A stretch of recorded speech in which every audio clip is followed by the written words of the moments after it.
तो चौथे चरण के लिए मतदान तो आज हो चुका है, लेकिन पांचवें चरण के लिए घमासान जारी है।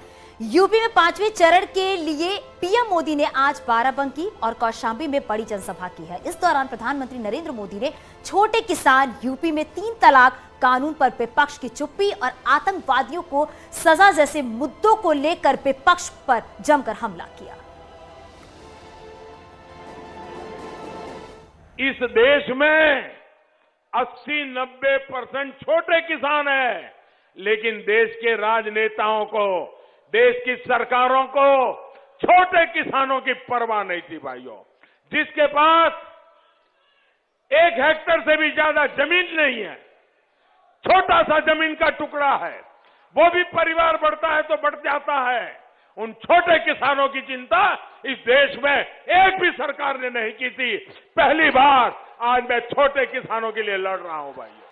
बड़े अरमानों के साथ बेटी की शादी करा करके ससुराल भेज रहे मां बाप, जीवन में कितना बड़ा आनंद और संतोष होता है। लेकिन वही बेटी 5-10 साल के बाद 3 तलाक सुन के जब घर लौट आती हैं, आप कल्पना कर सकते हैं उस बेटी के बाप पर कितनी बीतती होगी, उस बेटी के मां पर कितनी बीतती होगी, उस बेटी के भाई को कितना दर्द होता होगा। तुम परिवार वाले हो, अरे तुम्हें तो इस दर्द का पता चलना चाहिए था, तुम्हें नहीं चला, क्योंकि तुम्हें सिर्फ बैलेट बॉक्स ही दिखता है, तुम्हें किसी की जिंदगी नहीं दिखती है। गुनहगार को सजा मिली, आपको अच्छा लगा ना, पूरे देश को अच्छा लगा। लेकिन इन गौर परिवारवादियों में से किसी ने भी देश हित से जुड़े इतने महत्वपूर्ण फैसले का स्वागत तक नहीं किया। उनके मुंह पे ताले लग गए भाइयों।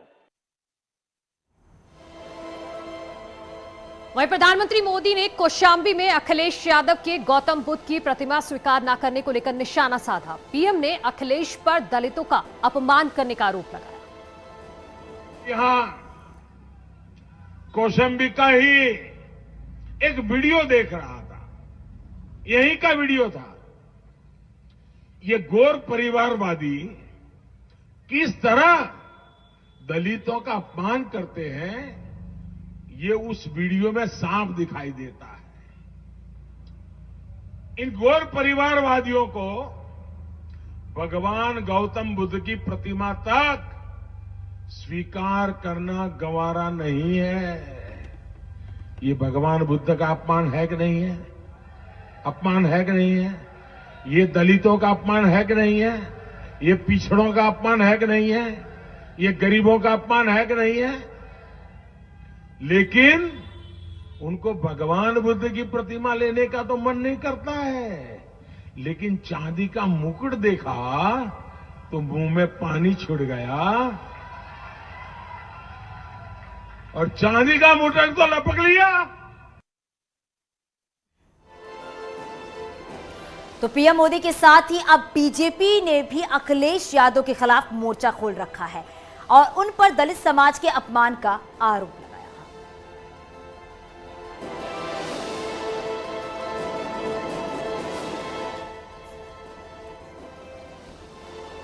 देखिए, सबसे पहले श्री अखिलेश यादव जी ने भगवान तथागत गौतम बुद्ध का अपमान नहीं किया है। उनको मानने वाले करोड़ों लोगों का अपमान किया है और खुलेआम किया है, मंच पर किया है। उनको चांदी का मुकुट प्यारा है, उनको भगवान बुद्ध के प्रति इतना उनके अंदर रोष भरा है, तो भी कोई महापुरुष हो, कोई भगवान हो और कोई मूर्ति लेकर के आ रहा है देने से, या तो वो रोक देते कि हमारे यहाँ कोई ऐसा लेकर के नहीं आना, मंच पर ले जाना संपूर्ण मीडिया के सामने। जिस प्रकार से उन्होंने भगवान तथागत बुद्ध का अनादर किया है, उन्हें कभी मैं समझता हूं उनके अनुयायी माफ नहीं कर सकते। बाबा साहब भीमराव अंबेडकर के अनुयायी माफ नहीं कर सकते, मैं भी नहीं माफ कर सकता।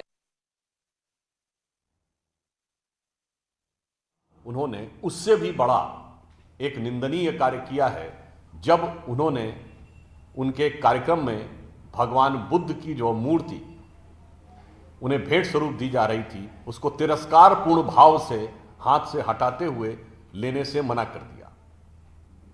यह दर्शाता है कि भारतीय संस्कृति के जितने भी गौरवशाली श्रद्धा के केंद्र हैं जो विश्वविख्यात हैं, चाहे भगवान राम हो, भगवान कृष्ण हो या भगवान बुद्ध, उनके प्रति किस प्रकार का भाव है समाजवादी पार्टी के मन में। और ये भाव जो समाजवादी पार्टी का है, ये उनकी प्रकृति या फितरत का हिस्सा है।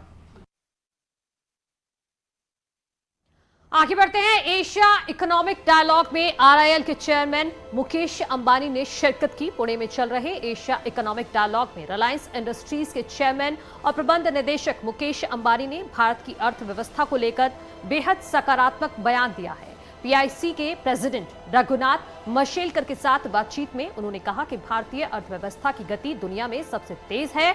हमारे पास दुनिया का सबसे बड़ा उपभोक्ता बाजार है, जिसके दम पर साल 2030 तक दुनिया की अर्थव्यवस्था में हमारा 60% योगदान पहुंच जाएगा। अगले एक दशक से पहले ही भारत दुनिया की सबसे बड़ी अर्थव्यवस्था बन जाएगा। मुकेश अंबानी ने कहा कि दुनिया की अर्थव्यवस्था में एशिया और खासकर भारत की हिस्सेदारी बढ़ रही है। इस समय ग्लोबल इकोनॉमिक में एशिया आकर्षण का केंद्र है और इसका दबदबा बढ़ते जा रहा है। 2020 में महामारी से प्रभावित होने के बावजूद एशियाई देशों की जीडीपी पूरी दुनिया में सबसे ज्यादा रही है। It will help India emerge as a global power. India will demonstrate that prosperity for all people and prosperity for our planet are not mutually contradictory goals.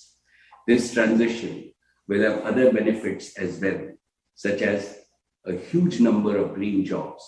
It will also mean massive foreign exchange savings, since energy and electronics are today India's biggest import goods. Finally, green and clean energy ensures better health and better quality of life for everyone on the planet. Therefore, I believe that the transition to new energy will indeed lead to a new earth-friendly industrial revolution.